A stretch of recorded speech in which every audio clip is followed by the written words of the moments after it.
Hi, I'm Kaylee Kramer, and I will be telling you why and how we need to take action in reducing fires.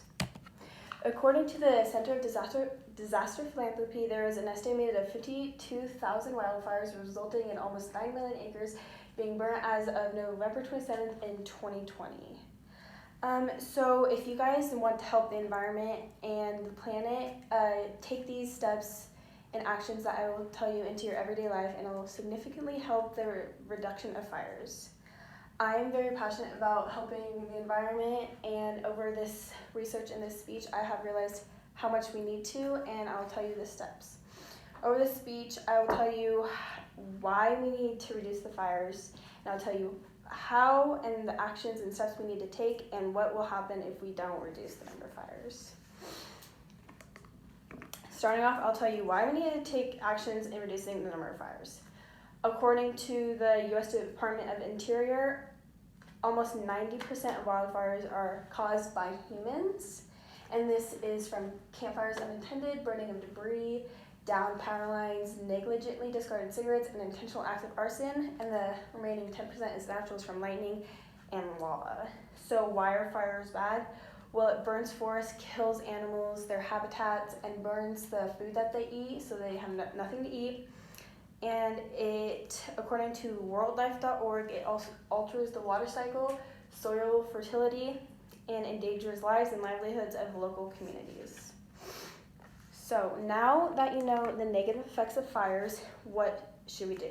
Well, considering that 90% of wildfires are caused by humans, us taking actions and being more aware of our decisions, of what we do that might cause fires, it can significantly reduce the number of fires.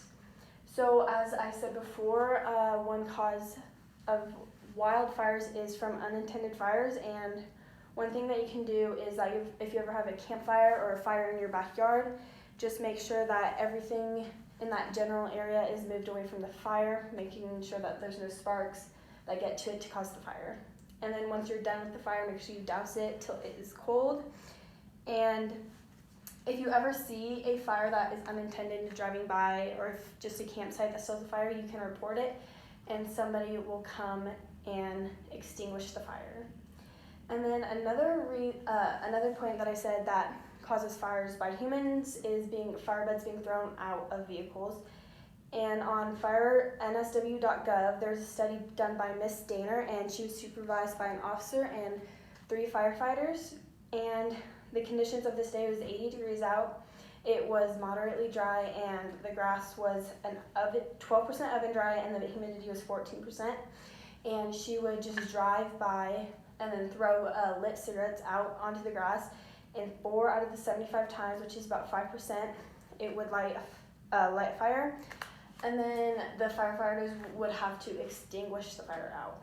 And then Officer Scott, the one that was supervising the study, said that he wasn't surprised because he gets a lot of calls on busy roads and freeways about fires, because a lot of people, 5 out of 100 times, which is more than you think, can ignite fires alongside the roads. So one way that you guys can reduce this, if you or your friends or family smoke and they just throw fires or cigarettes out, you can get them a cigarette bud container, so when they're done smoking, they just throw it in there.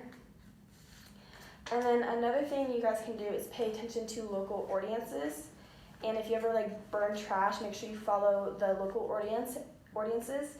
And there's restrictions, especially when it's windy out, or if there's any dangerous conditions that can spark a fire.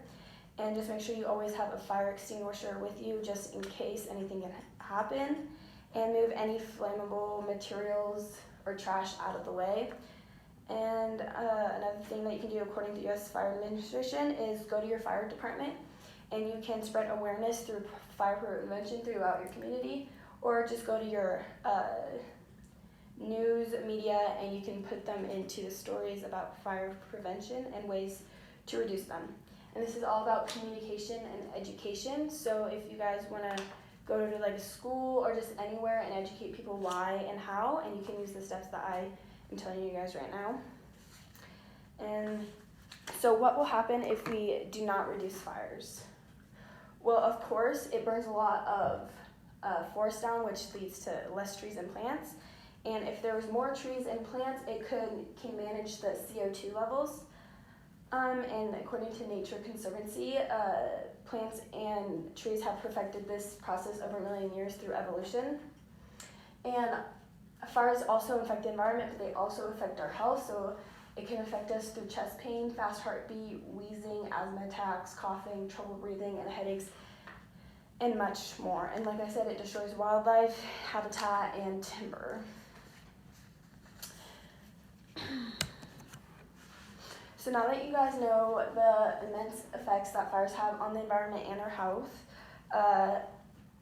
and you guys know the steps and the actions you need to take in reducing them, go out and through the community and spread awareness and go help Mother Nature because it is dying and it needs our help.